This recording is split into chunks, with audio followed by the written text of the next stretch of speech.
आप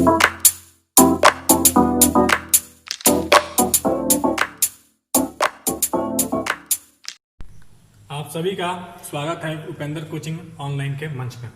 चलिए आज पढ़ेंगे लोग बायोलॉजी का जो पहला चैप्टर है जैव प्रक्रम, उसके बारे में। आइए शुरू करते हैं, ज़्यादा बात नहीं करेंगे, सीधे चैप्टर पे आएंगे। देखिए पहला चैप्टर है जैव प्रक्रम पोषण।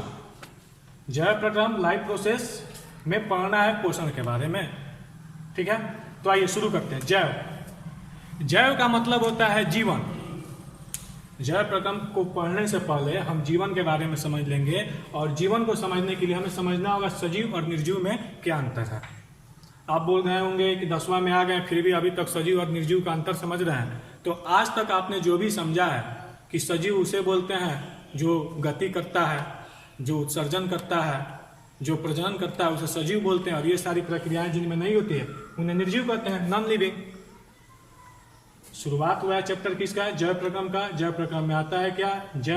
जैव से मतलब है जीवन का, और जीवन संबंधित है सजीव से और निर्जीव से, ठीक है। जीवन किनसे संबंधित है? सजीव से और निर्जीव से। तो आज तक हम लोग यही पढ़ते आए हैं सजीव और निर्जीव में अंतर क्या होता है। सजीव उसे बोलते हैं जो प्रजनन करता है, या जो जनन करता है, या जो मोशन करता है, इत्यादि इत्यादि। और ये सारी क्रियाएं जिनमें नहीं होती उन्हें क्या कहते हैं? निर्जीव कहते हैं। यही ना है, आज तक यही पढ़ते आए हैं। लेकिन यहाँ पे एक और चीज के बारे में हम लोग जानेंगे कि सजीव और निर्जीव में मुख्यतः अंतर क्या होता है। ऐसा क्यों जानना पड़ रहा है? देखिए, आप बोलते हैं कि सजीव मोशन करता है।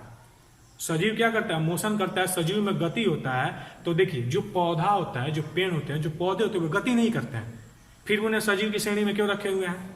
वे सजीव है इसलिए सजीव की श्रेणी में रखे हुए हैं। तो ये जो परिभाषा है ये थोड़ा कम पड़ जाता है चीज़ों को समझने के लिए, इसमें विरोधाभास आ जाता है। इसीलिए हमें यहाँ पर सजीव और निर्जीव के बारे में थोड़ा सा ब्रॉडली सोचना पड़ेगा, ब्रॉडली पढ़ना होगा, तब आज हमें समझ में आएगा कि मुख्यतः सजीव और निर्जीव में अंतर क्या होता है। तो देखिए शुरू करते हैं। देखिए, जो सजीव होता है और जो निर्जीव होता है दोनों का बनावट लगभग सेम होता है। लेकिन जो सजीव का बनावट होता है वो एक व्यवस्थित क्रम में होता है। वो क्या होता है? एक व्यवस्थित क्रम में होता है, इसीलिए वो सजीव की श्रेणी में चला जाता है। और जो निर्जीव होता है उसका क्रम व्यवस्थित नहीं होता है, इसीलिए वह निर्जीव की श्रेणी में रहता है। चलिए आगे देखते हैं। देखिए, सजीव और निर्जीव में सबसे बड़ा अंतर है अणुओं का विन्यास एवं संयोजन या व्यवस्था। सजीव और निर्जीव में सबसे बड़ा अंतर है अणुओं का विन्यास एवं संयोजन या व्यवस्था। अणु क्या बोलते हैं? आप जानते हैं कि शरीर की सबसे छोटी क्रियात्मक और रचनात्मक इकाई क्या है? कोशिका। कोशिका के मिलने से क्या बनते हैं? ऊतक। ऊतकों के मिलने से अंग, अंगों के मिलने से अंग तंत्र, और अंग तंत्रों के मिलने से पूरे शरीर का निर्माण होता है, एक जीव का निर्माण होता है। तो ये जो कोशिका बनता है अपने आप नहीं बन जाता है।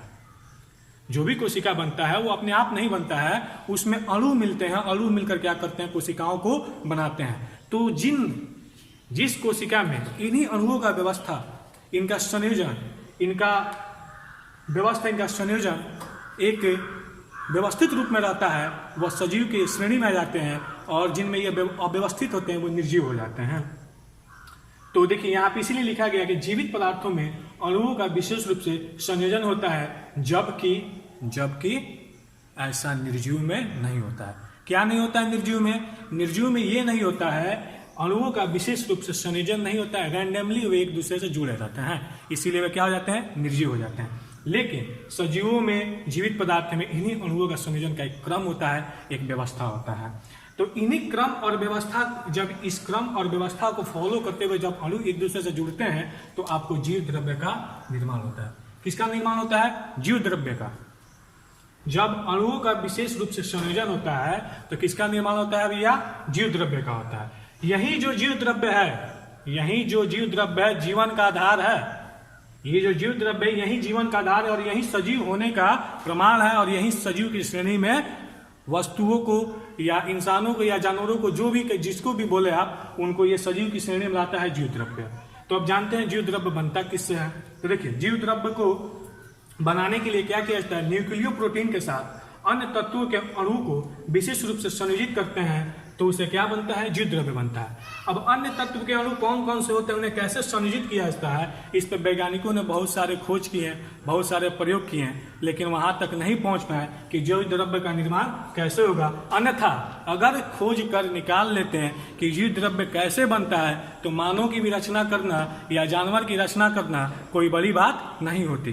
तो समझ रहे हैं, अगर इंसान का रचना होने लगे तो बहुत सारा क्राइम हो सकता है। ऐसे ही क्राइम बहुत ज्यादा है तो और ज्यादा क्राइम धीरे धीरे बढ़ते चला जाएगा। इसीलिए इसको प्रकृति कहिए, भगवान कहिए, खुदा कहिए, जो भी कहना हो कहिए, इसको ऐसे व्यवस्थित किए हैं कि इसका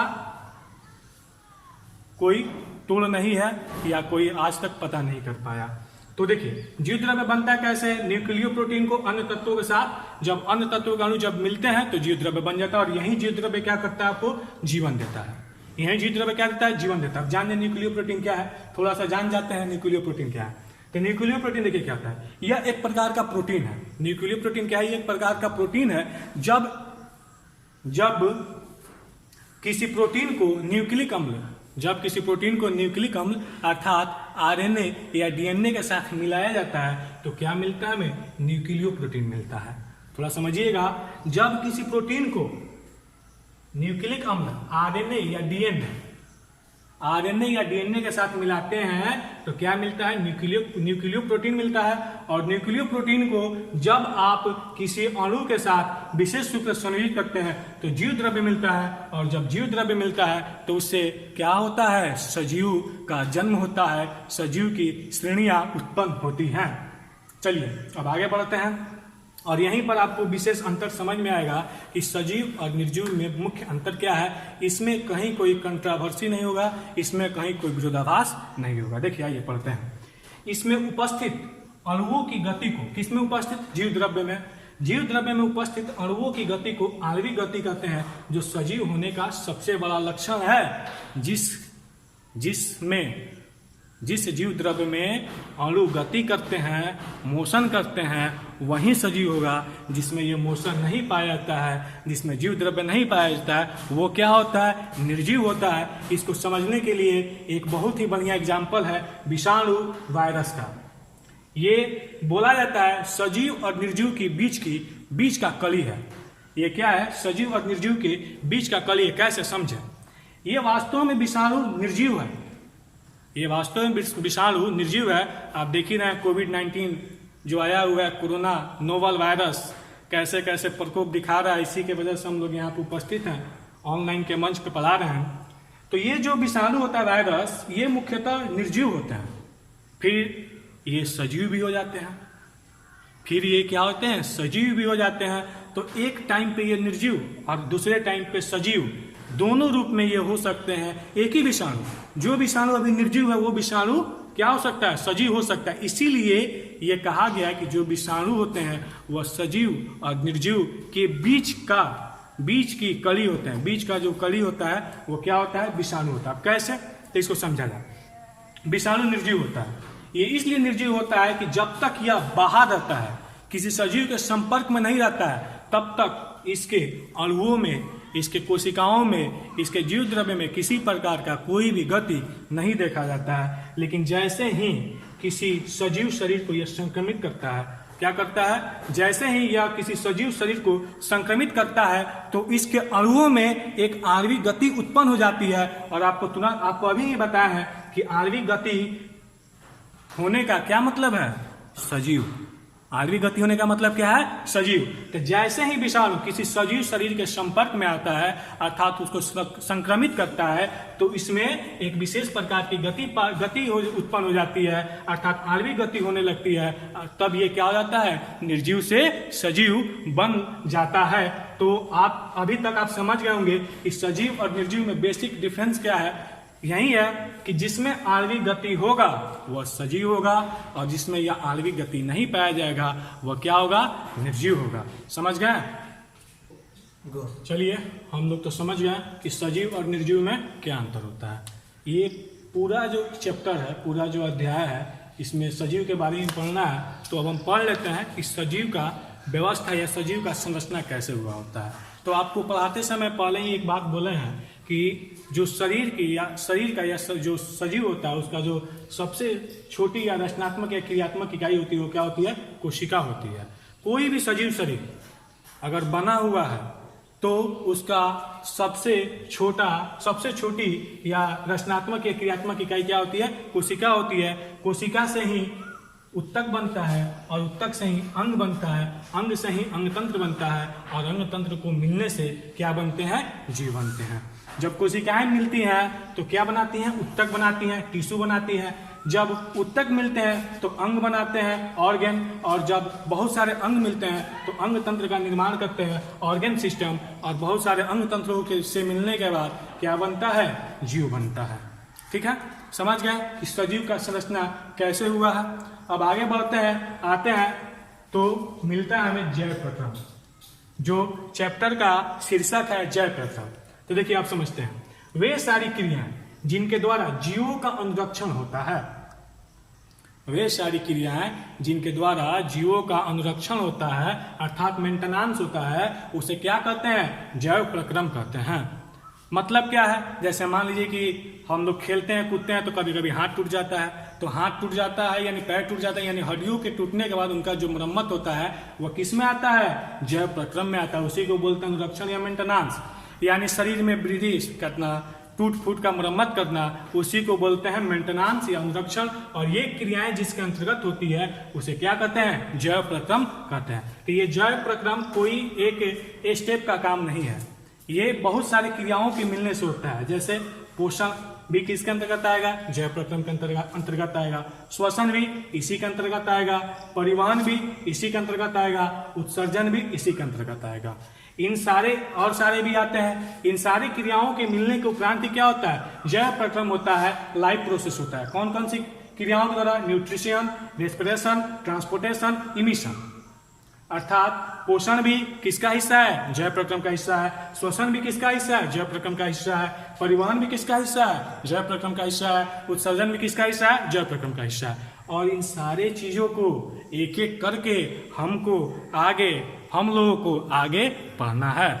तो आज हम लोग जिस चैप्टर के बारे में पढ़ रहे हैं जैव प्रक्रम, तो उसके अंतर्गत केवल किसके बारे में पढ़ना? अभी पोषण के बारे में। जब दूसरे अध्याय में जाएंगे तो तीसरे अध्याय में जाएंगे तो परिवहन पढ़ेंगे, चौथे में जाएंगे तो उत्सर्जन पढ़ेंगे।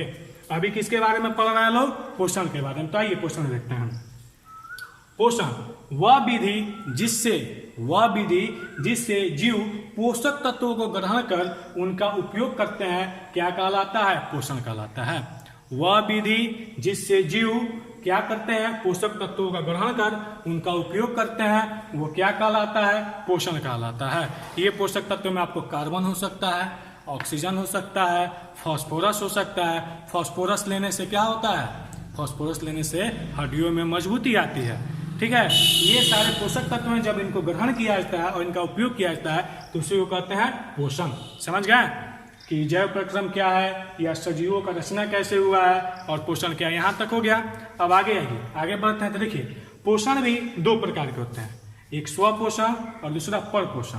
स्वपोषण ऑटोट्रोपिक, परपोषण हेट्रोट्रोपिक। ठीक है, अब देखिए, ये आप पोषण समझ चुके हैं। ये क्या समझ चुके हैं आप? पोषण। पोषण क्या होता है? पोषण के अंतर्गत पोषक तत्वों को ग्रहण किया जाता है और क्या किया जाता है? उनका उपयोग किया जाता है, तो उसे पोषण करते हैं। तो इसमें दो होता है, स्वपोषण, परपोषण। तो पोषण के पहले स्वपोषण में एक जगह स्व लगा है और एक जगह पर लगा है। तो इसका परिभाषा आप यहीं से इन्हीं शब्दों से निकाल सकते हैं। स्व मतलब होता है अपना, स्व मतलब होता है अपना, अपने आप से। अर्थात कहने का मतलब है स्वपोषण उस क्रिया को कहेंगे जिसमें पोषण की प्रक्रिया अपने आप द्वारा की जाए, किसी दूसरे पर निर्भर नहीं रहा जाता है। जो भी पोषण करना होता है, जो भी तत्व का उपयोग करना होता है, वो अपने अंदर जनरेट किया जाता है, उसी क्रिया को स्वपोषण कहते हैं। लेकिन जब पर पोषण आते हैं तो पर मतलब दूसरा, पर मतलब पराया, पर मतलब दूसरा। जब पोषण की क्रिया दूसरे पर निर्भर रखकर पूरी की जाती है, अर्थात जो पोषक तत्व हमको चाहिए, ऑक्सीजन, जैसे हम लोग परपोषी हैं, ऑक्सीजन चाहिए, कहाँ से लेते हैं? वायुमंडल से लेते हैं।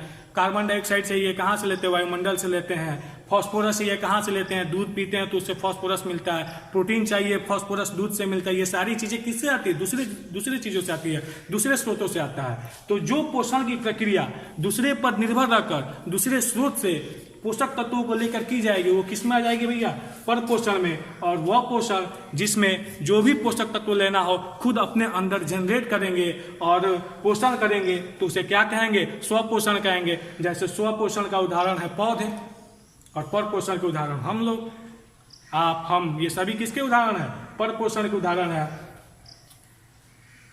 चलिए ठीक है, फिर अब जो इसमें आगे रह जाता है उसको अगले क्लास में पढ़ा जाएगा। आज इतना ही रहने दीजिए। चलिए, सबको धन्यवाद। और अगर आपको वीडियो अच्छा लगता है तो वीडियो को शेयर करें, लाइक करें। अगर आपको कोई समस्या रह जाती है, समझ में नहीं आता, उसको कमेंट में पूछें। और वीडियो को लाइक करने से नहीं बचे और ना ही शेयर करने से। अगर आप शेयर करते हैं, लाइक करते हैं तो हम लोगों का उत्साह बढ़ेगा और हम लोग और जोर शोर से काम करेंगे आपके लिए। ठीक है, तो सब्सक्राइब करना, शेयर करना, लाइक करना बिल्कुल ना भूलें। अगर आपको अच्छा लगता है तो इसे शेयर करें, लाइक करें और कमेंट करें। चलिए, एक क्वेश्चन आपके लिए, आप बताइएगा। बोले हैं कि जो सजीव होता है वो मोशन करता है लेकिन पौधे मोशन नहीं करते हैं, तो कौन सा एक पौधा है जो मोशन करता है? जो सबसे पहले कमेंट में जवाब देगा उसका नाम अगली वीडियो में लूंगा। ठीक है, क्वेश्चन क्या है, वैसा पौधा जो मोशन करे कौन सा पौधा है उसका नाम बताइएगा। चलिए ठीक है, धन्यवाद।